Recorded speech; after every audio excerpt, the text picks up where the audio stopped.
When she said those words, I felt the ground slip beneath my feet.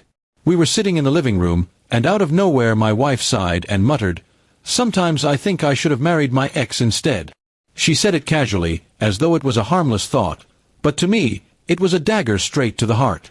I didn't argue, didn't shout, didn't even ask her why. I simply stood up, picked up my keys, and walked out without a sound. The silence I left behind spoke louder than any words. She must have thought I was sulking or overreacting, but in truth, I was already broken. That single sentence told me everything I needed to know about how she truly saw our marriage. I didn't go far that night, I just drove around, my mind racing.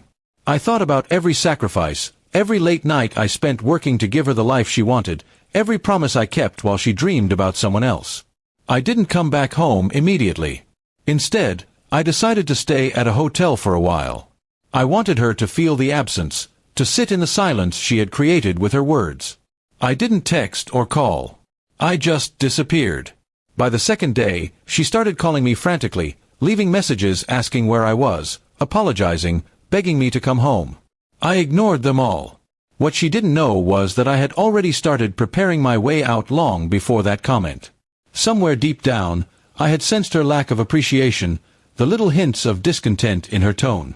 I had saved up money quietly, kept a separate account, and prepared documents that would make leaving easier if it ever came to that. Her words that night gave me the final push I needed. By the third day, she was at her breaking point. She sent me long paragraphs, admitting she hadn't meant what she said. She claimed she was just frustrated, that she had been comparing her life to others on social media, that she wasn't serious. But I knew the truth. When someone speaks their deepest thoughts in a moment of comfort, it's often what they truly feel. Meanwhile, I had already moved my belongings out of the house into a new apartment I had been secretly renting for months. I had a gut feeling she might betray me one day, so I had prepared for that possibility. When she went looking for me at my workplace, she found out from a colleague that I had taken a leave of absence. She must have realized then that I was serious about leaving. She came to the hotel where she suspected I was staying, but by then I was gone. I had left no trace behind, no clue of my new address. She cried to my family, to her friends, trying to paint me as the bad guy who had abandoned her. But when they asked her why, she had to admit what she said to me. That's when they stopped taking her side. Then the real blow hit her. She discovered that all the finances she had taken for granted were under my control. The house she thought she owned with me was in my name alone. The car she drove every day was leased under my account. The credit cards she used freely were tied to my bank. Piece by piece, she realized she had nothing without me. I stayed away for a week, and during that time she sent message after message, each more desperate than the last. At first, she was defensive, saying I was childish for leaving over just a comment. Then she became apologetic, telling me she didn't mean it, that she loved me and only me. Finally, she turned into pure desperation, saying she couldn't survive without me. But I remembered every lonely night when I wondered if I was enough, every time she dismissed my efforts, every sigh of boredom she gave when I tried to make her happy. I remembered her exact words, "I should have married my ex." That wasn't just a slip of the tongue, it was her truth.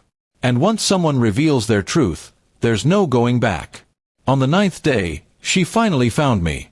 She came to my new apartment, tears in her eyes, looking disheveled and broken. She tried to hug me, but I stepped back. She begged me to come home, promising she would never say something like that again. But her promises meant nothing now. Once trust is broken, no amount of words can repair it. I told her I wasn't coming back. I told her I had already started the divorce process and that she should prepare herself. Her face went pale, and she collapsed onto the floor, sobbing uncontrollably. She said she never thought I would actually leave, that she thought I would argue and forgive her like always. But this time, silence had spoken louder than forgiveness. And that's when she found out everything, the savings account, the hidden apartment, the fact that I had prepared for this long before she even said those words. She realized she had underestimated me, thinking I would always stay no matter what. But now, she was alone with the ghost of her own choices, and I walked away for good.